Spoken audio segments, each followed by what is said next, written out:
Happy श्रावण यहाँहरू सबैजनालाई fingers म्याजिकमा यहाँहरूलाई स्वागत छ। आज हामी कपकेक बनाउँदैछौँ, तर आजको विशेष रेसिपी छ चकलेट कपकेक विथ बटरक्रिम फ्रस्टिङ।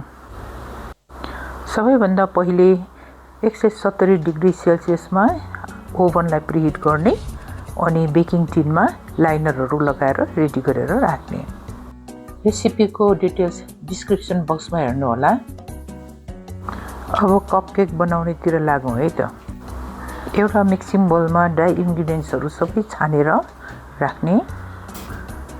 यो छान्न किन जरुरी छ भने विशेष गरेर कोको पाउडरमा लम्प्सहरू हुन्छ, यसलाई फुटाउनु जरुरी हुन्छ।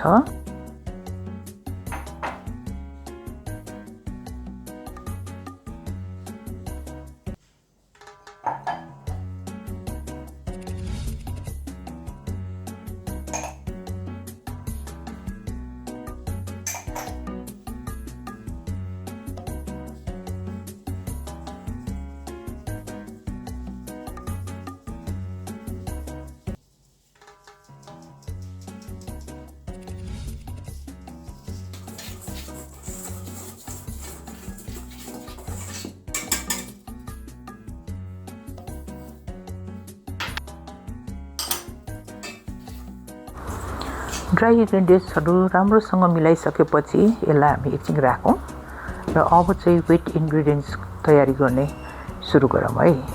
त्यसै गरेर एउटा बलमा वेट इन्ग्रिडियन्ट्स भन्नाले यहाँ तेल भयो है, दही भयो, अन्डा मिक्स गरेर तयारी गर्ने।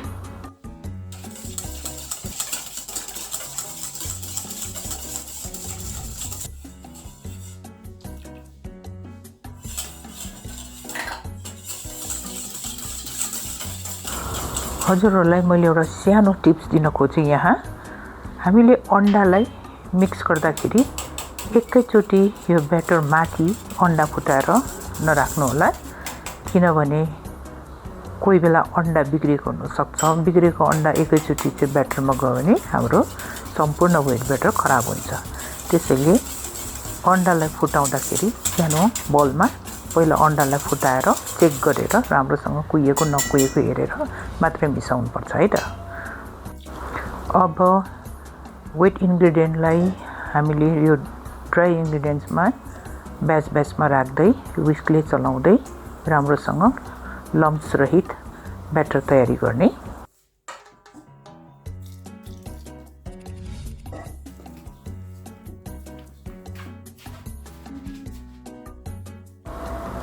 कफीमा उम्लेको पानी राखेर कफी बनाउने अनि यसलाई पनि ब्याटरमा राखेर राम्रोसँग चलाइदिने।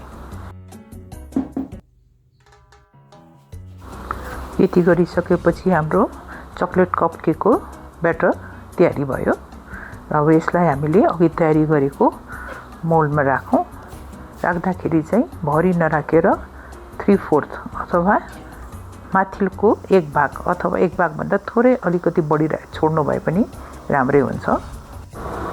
अब प्रिहिटेड ओभनमा आधी घन्टा बेक गरेपछि हाम्रो कपकेक तयारी भयो। हामी बटरक्रिम फ्रस्टिङ गरिरहेको हुनाले कपकेकको यो टप भाग चाहिँ फ्ल्याट नै हुनुपर्छ। यसै गरी होइन भने डुम भएर बेक भएपछि त्यो माथिको भाग काटेर फ्याँक्नु पर्ने हुन्छ अनि त्यो नष्ट हुनु चाहिँ राम्रो भएन होइन त।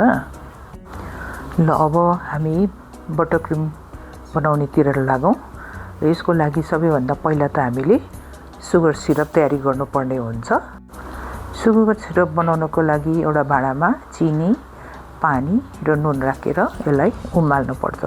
उमाल्दाखेरि एकदमै हाई फ्लेममा नगर्नु होला, मिडियम फ्लेममा उमाल्दा हुन्छ।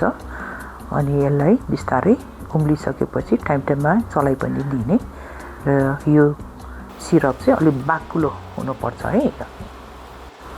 यहाँ मैले देखाएको जस्तो यतिको भएपछि सुगर सिरपलाई एकदमै लो फ्लेममा गरेर राखिदिनु होला। अब भने चाहिँ हामी बटरक्रिम फ्रस्टिङ बनाउनतिर लागौँ। यहाँ मैले 2टा अन्डा फिटिरहेको छु। यो अन्डा फिट्दाखेरि पहिला हाई स्पिडमा 2 मिनट फिट्ने अनि मिडियम स्पिडमा बिस्तारै फिट्दै जाँदाखेरि यसको कन्सिस्टेन्सी यस्तो किसिमको हुन्छ, फ्लफी हुन्छ अनि फेल हुन्छ। र यतिको भएपछि हामीलाई सुगर सिरप अहिले तातो हुनुपर्छ है यो सुगर सिरप एकदमै। अनि सुगर सिरपलाई सानो धारा छोड्दै यसलाई एक हातले मिक्स गर्दै अर्को हातले धारा छोड्दै गर्दै गर्नुपर्छ। यो गर्दाखेरि चाहिँ नआत्तिकन बिस्तारै गर्ने हो। आत्तिएर एकैचोटि सुगर सिरप हाल्छु अनि फेरि यसलाई मिक्स गर्छु भनेर गर्न चाहिँ मिल्दैन।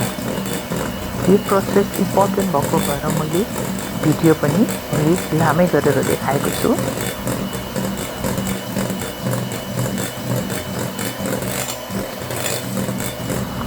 ल हेर्नुहोस् त यो हाम्रो एग र सुगर सिरपको ब्याटर कति राम्रो भयो होइन। अब चाहिँ ब्याटरलाई सेलाउन पर्छ, कम्प्लिटली सेलाएको हुनुपर्छ है, किनभने हामीले पछि बटरलाई क्रिमिङ गरिसकेपछि त्यसमा मिलाउनु पर्ने हुन्छ। ब्याटर सेलाउँदै गर्दाखेरि हामी अब यो कपकेकलाई फ्रस्टिङको लागि तयारी गरौँ। अब मैले चाहिँ प्रत्येक कपकेकको बीचको भाग यसै गरी निकालेको छु र सबै कपकेकको बीचको भाग निकालेर तयारी गरेको छु। यो बीचको भागलाई मैले निकालेको कारण चाहिँ मैले यसमा फ्रस्टिङ लगाउँछु। नलगाउँदा पनि हुन्छ है, गर्नैपर्छ भन्ने छैन। र यसरी सबै तयारी गर्ने। अब हामी बटरलाई क्रिमिङ गर्ने प्रोसेसतिर लागौँ र यो बटर चाहिँ रुम टेम्परेचरको हुनुपर्छ। 2 मिनट हाई स्पिडमा बिट गर्ने, त्यसपछि मिडियम स्पिडमा बिट गर्दै जाने है।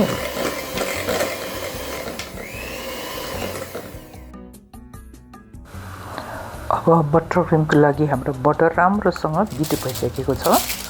ल हेर्नुहोस् त कति राम्रोसँग भएको छ।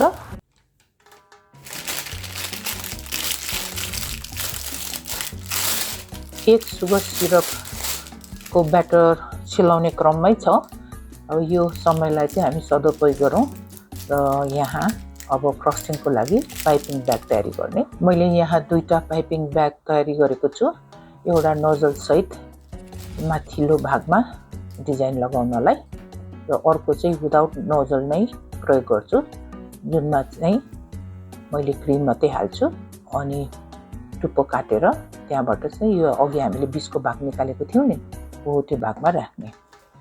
ल अब हाम्रो ब्याटर पनि सेलाइसकेछ। ल अब अघि बिट गरेर राखेको बटरमा मिसाउँदै जाने, हाल्दै मिलाउँदै जाने।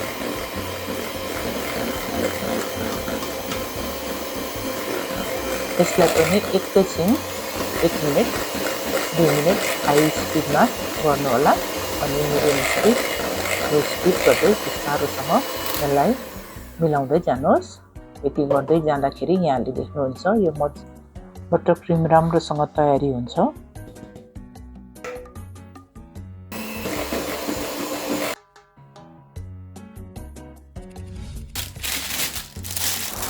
अब बटर क्रिम तयारी भयो र अब यो बटर क्रिमलाई हामी यो पाइपिङ ब्यागमा राखेर तयारी गरौँ है।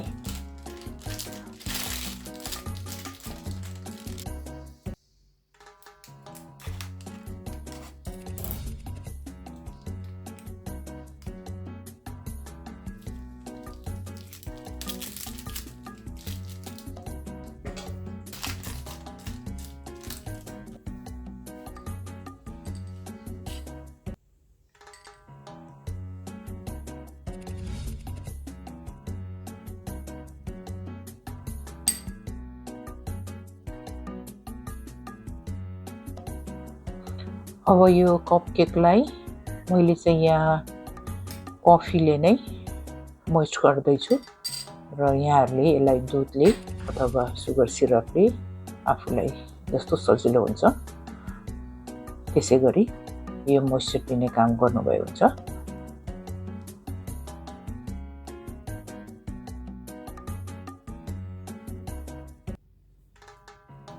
र अब चाहिँ हामी फाइनल स्टेजमा पनि आयौँ र यो अघि हामीले बीचमा निकालेको छौँ नि अलिकति केकको भाग, त्यसमा चाहिँ यो बटर क्रिम फ्रस्टिङ भर्ने।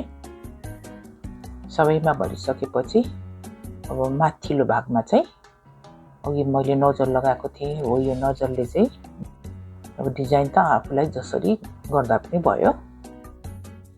ल यहाँहरूलाई आजको यो चकलेट कपकेकको रेसिपी र बटरक्रिम फ्रस्टिङको रेसिपी कस्तो लाग्यो?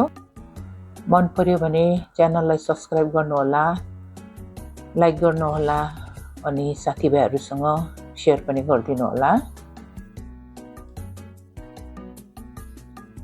अब माथिको भागमा डिजाइन त आफूलाई मन पर्यो जसरी गर्दा पनि भयो हैन।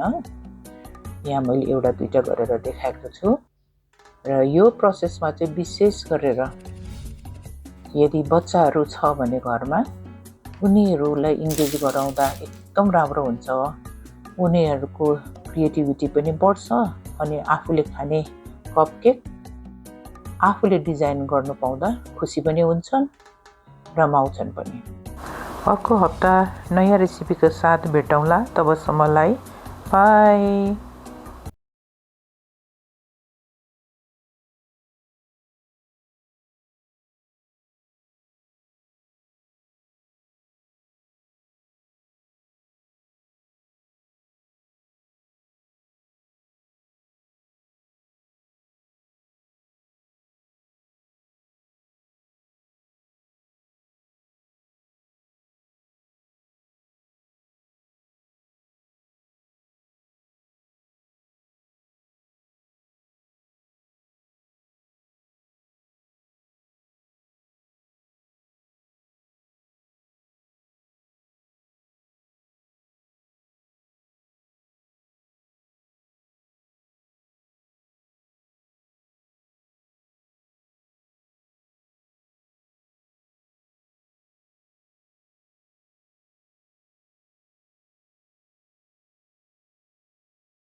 सानो सानो ग्लास छैन भने यस्तो साधारण त प्लास्टिकको पानी खाने कपमा पनि सजाएर बनाउनु